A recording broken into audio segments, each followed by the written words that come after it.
ನಮಸ್ಕಾರ.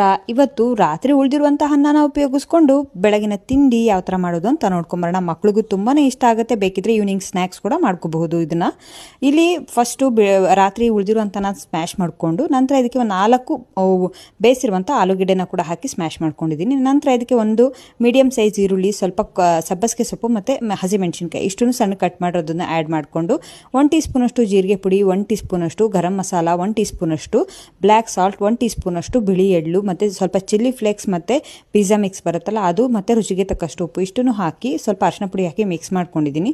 ನಂತರ ಇದಕ್ಕೆ 1 ಟೇಬಲ್ ಸ್ಪೂನ್ ಆಗುವಷ್ಟು 1 ಟೀ ಸ್ಪೂನಷ್ಟು ಖಾರ ಪುಡಿ, 1 ಟೀ ಸ್ಪೂನಷ್ಟು ಧನಿಯಾ ಪುಡಿ ಇವೆರಡನ್ನೂ ಆ್ಯಡ್ ಮಾಡ್ಕೊಂಡಿದ್ದೀನಿ. ಖಾರ ಪುಡಿ ಆಪ್ಷನಲ್, ಬೇಕಿದ್ರೆ ಆ್ಯಡ್ ಮಾಡ್ಬೋದು, ಇಲ್ಲ ಸ್ಕಿಪ್ ಕೂಡ ಮಾಡ್ಕೋಬಹುದು. ಒಂದ್ಸತಿ ಮಿಕ್ಸ್ ಮಾಡಿಕೊಂಡು ನಂತರ ಇದಕ್ಕೆ ಒಂದು 4 ಸ್ಪೂನಷ್ಟು ಕಡಲೆ ಹಿಟ್ಟನ್ನು ಆ್ಯಡ್ ಮಾಡಿಕೊಂಡು ಚೆನ್ನಾಗಿ ಮಿಕ್ಸ್ ಮಾಡ್ಕೋಬೇಕು. ಬೋಂಡ ಮಾಡ್ತೀವಲ್ಲ ಆ ಹಿಟ್ಟು ಈಗ ಎಲ್ಲನೂ ಮಿಕ್ಸ್ ಮಾಡಿಕೊಂಡು ತೆಗೆದಿಟ್ಕೊಂಡಿದ್ದೀನಿ. ಇಲ್ಲಿ ಒಂದು ಪ್ಯಾನಿಗೆ ಒಂದು 4 ರಿಂದ 5 ಸ್ಪೂನ್ ಎಣ್ಣೆ ಹಾಕ್ಕೊಂಡು ಎಣ್ಣೆ ಬಿಸಿ ಆದಮೇಲೆ ಈ ವಡೆ ಮಾಡ್ತೀವಲ್ಲ ಆ ಥರ ತಟ್ಟಿ ಇದನ್ನು ಶಾಲೋ ಫ್ರೈ ಮಾಡ್ಕೋಬೇಕಾಗತ್ತೆ.